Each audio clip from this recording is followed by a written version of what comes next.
Hi everyone, welcome to Season 3 of the Science Hat podcast. I'm Melissa Benson and I'm going to be your host, and it's a pleasure to welcome the Clarity Pharmaceuticals Executive Chair, Alan Taylor. Welcome, Alan. Thanks, Mel. So we've seen some exciting data from you guys over this past year for your lead asset, BisPSMA.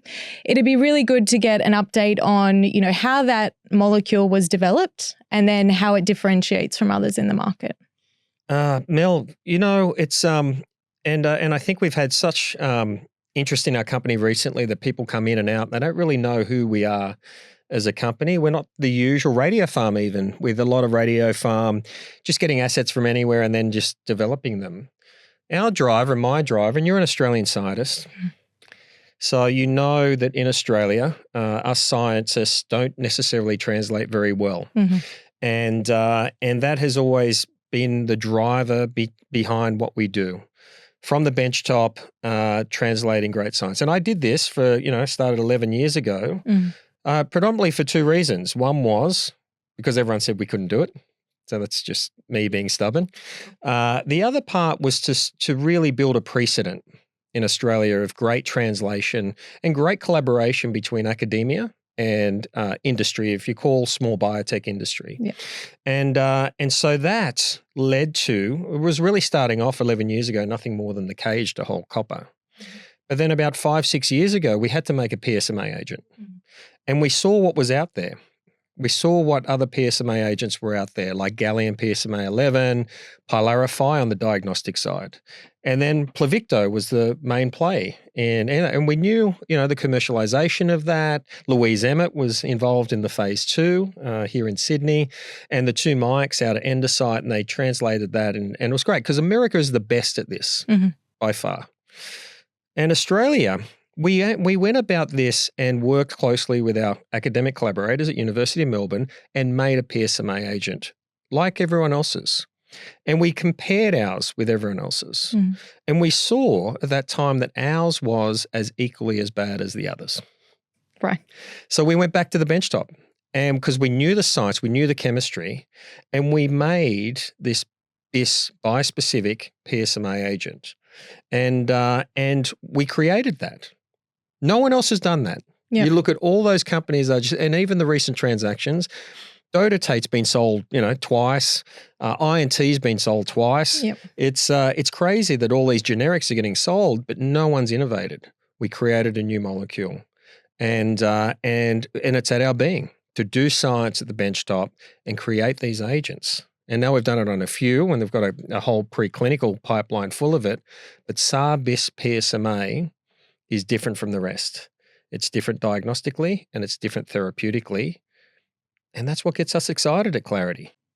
And so when you say it's different, so obviously it's got the bispecific PSMA molecules, but I mean, what does that translate to, in the body?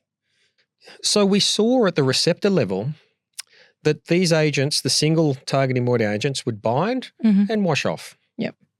So what we were able to overcome, and what's happening specifically at that cell surface, we don't really know.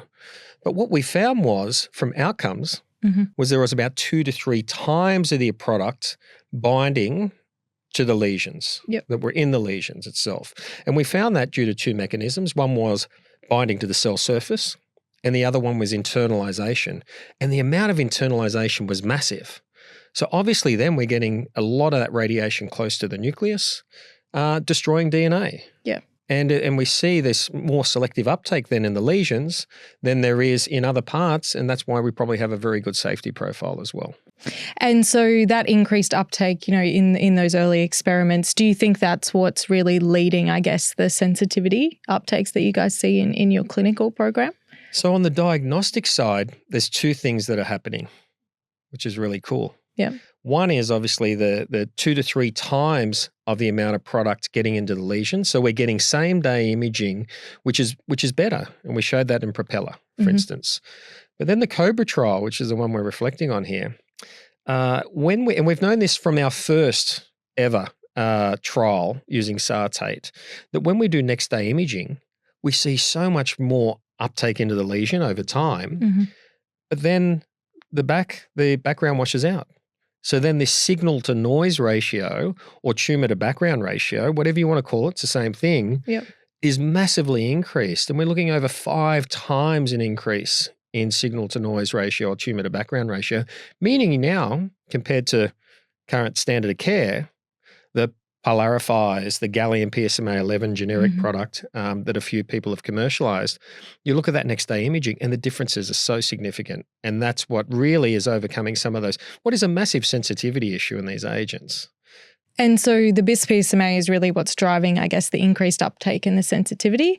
But then I guess your copper isotope, is that basically enabling you to look Copper at that, 64 that next day? Allows us to do that. A 12.7 hour half-life, so much better than the 1 hour or 2 hour half-life.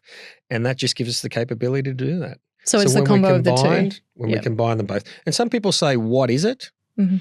In science, we know it's not, it's not a binary outcome here. It's a combination of those, which just makes that product fantastic. Now, match that with a perfect pairing of copper 67, and suddenly you have an amazing theranostic agent.